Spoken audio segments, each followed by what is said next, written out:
علیکم، A1 T V کے ساتھ میں ہوں عروج فخر۔ شامل کریں گے نیوز ہیڈ لائنز۔ میاں والی تھانہ اساخیل قبول خان چیک پوسٹ پر خارجی دہشت گردوں کا حملہ، پنجاب پولیس کا بھرپور جواب، حملہ آوروں کو بھاگنے پر مجبور کر دیا۔ ترجمان کے مطابق 12 سے 14 دہشت گردوں نے راکٹ لانچر سے وار کیا، فائرنگ سے ایک جوان زخمی، ڈی پی او میاں والی کی بلائی مورچے پر جوانوں کو شاباش۔ کراچی کے علاقے گارڈن ایسٹ میں افسوسناک واقعہ، کرکٹ کھیلتے 2 بچے کنویں میں گر کر جاں بحق، بچانے کے لیے اترنے والا نوجوان بھی جان کی بازی ہار گیا۔ 8 سالہ بدر سہیب کی نماز جنازہ ادا اور 10 سالہ طلحہ کی نماز جنازہ آج دوپہر 12 بجے ادا کی جائے گی۔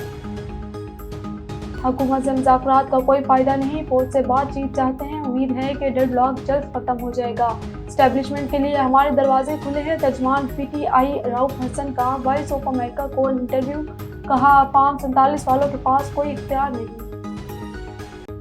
لاہور کے علاقے نشتر کالونی میں مبینہ پولیس مقابلہ، انتہائی مطلوب اشتہاری عبدالرحمان مارا گیا۔ ہلاک ملزم نے چند روز قبل ڈکیتی کے دوران ماں بیٹی کا قتل کیا تھا۔